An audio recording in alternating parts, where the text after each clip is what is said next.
ऐसे अनेक भवन है जो साहबुद्दीन साहब ने बनाया था। ये कोई नई बात नहीं है। साहबुद्दीन साहब विकास पुरुष के नाम से ऐसे नहीं जाना जाता है।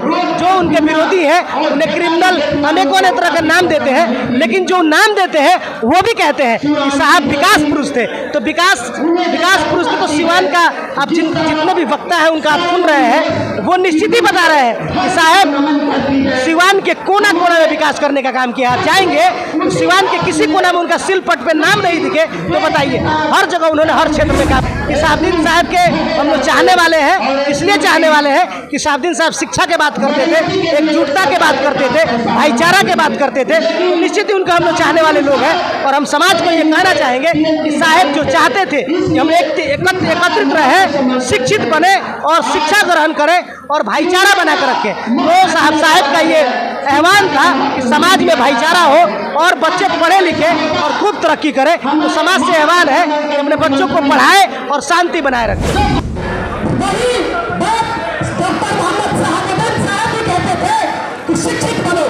जब बिहार में गिने चुने एक दो इंजीनियरिंग कॉलेजेस थी, उस समय सिवान में उन्होंने इंजीनियरिंग कॉलेज खोल के बताया कि शिक्षा का महत्व क्या है और शिक्षित होना कितना जरूरी है।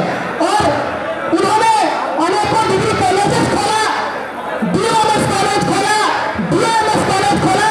तो कहीं ना कहीं ये दर्शाता है कि बाबा साहब भीमराव अम्बेडकर के सही रास्ते पे, उनके बनाए हुए रास्ते पे डॉक्टर मोहम्मद साहबुद्दीन साहब चलते।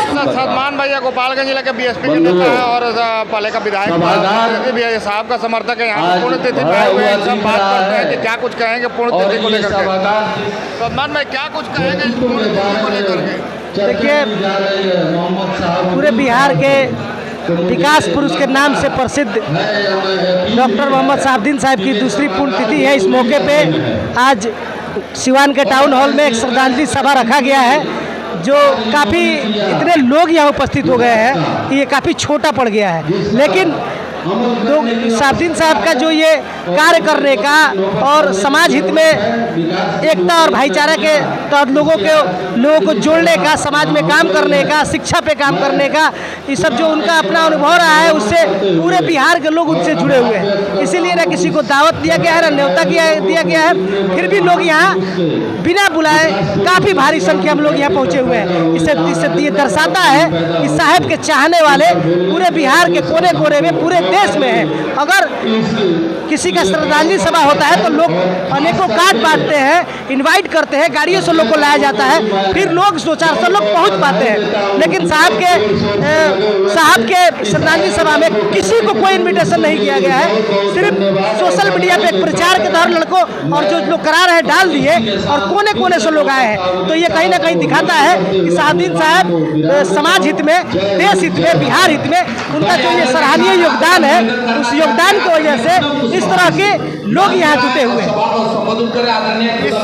ये तो पॉलिटिकल नहीं है, लेकिन हम जानना चाहें कहीं ना कहीं साहबुद्दीन साहब जो है एक पॉलिटिक्स का शिकार हो गए, सिस्टम का शिकार हो गए, उसके बारे में देखिए, साहबुद्दीन साहब ईमानदार व्यक्ति थे, साहबुद्दीन साहब निष्ठावान व्यक्ति थे, साहबुद्दीन साहब विचारधारा के मजबूत व्यक्ति थे।